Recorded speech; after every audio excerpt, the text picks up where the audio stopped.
അതുപോലെ അപ്സരയും അല്ലെങ്കിൽ സിജോയും ഒക്കെ പറഞ്ഞ കാര്യങ്ങളിൽ എന്തെങ്കിലും കുഴപ്പമുള്ളതായിട്ട് എനിക്ക് തോന്നിയില്ല.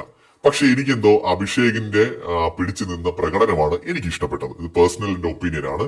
ജാസ്മിൻ പറഞ്ഞ കാര്യമാണെങ്കിലും അല്ലെങ്കിൽ സിജോ പറഞ്ഞ കാര്യമാണെങ്കിലും അപ്സര പറഞ്ഞ കാര്യമാണെങ്കിലും അതിൽ കഴമ്പുണ്ട്. പലപ്പോഴും അഭിഷേക് അത്തരം സന്ദർഭങ്ങളിൽ അല്ലെങ്കിൽ പ്രശ്നങ്ങൾ നടക്കുമ്പോൾ അതിൽ ഇടപെടാറില്ല. ഞാൻ തന്നെ വിമർശിച്ചുകൊണ്ട് വീഡിയോ ചെയ്തിട്ടുണ്ട്.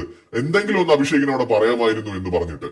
ജാസ്മിനും അതുപോലെ ജിൻഡോയും തമ്മിൽ പ്രശ്നം നടന്നപ്പോൾ, ഗബ്രിയും അതുപോലെ തന്നെ അൻസിബയും പ്രശ്നം നടന്നപ്പോഴൊക്കെ അന്ന് ഈ പറയുന്ന സിജോ പോലും ഇടപെട്ടിട്ടില്ല. അതാണ് കോമഡി. അന്ന് പലരും ഇവരാരും പല പ്രശ്നങ്ങളിൽ ഇടപെടാറില്ല. പ്രത്യേകിച്ച് അഭിഷേക് തീരെ ഒന്നിലും ഇടപെടാറില്ല. എന്നാൽ അഭിഷേക് പ്രതികരിച്ചിട്ടുള്ള സന്ദർഭങ്ങളൊക്കെ ഉണ്ട്. പക്ഷെ എനിക്കെന്തോ അഭിഷേകിന്റെ ഒരു പേഴ്സണാലിറ്റി എനിക്ക് ഇഷ്ടപ്പെട്ടു. മാത്രമല്ല ഇന്നിപ്പോ ഇവര് തമ്മിൽ സംസാരിച്ചപ്പോഴേ എല്ലാവരും തമ്മിൽ ഈ ഒരു ആർഗ്യുമെന്റ് നടക്കുന്നു. അത്രയും സ്ട്രോങ് ആയിട്ടുള്ള ആൾക്കാർ അഭിഷേകിന് നേരെ ടപ്പേ ടപ്പേ ടപ്പേ എന്ന് ചോദ്യങ്ങൾ ചോദിക്കുമ്പോ പതറാതെ പിടിച്ചു നിന്നു. അത് ഒരു ചെറിയ കാര്യമല്ല കേട്ടോ.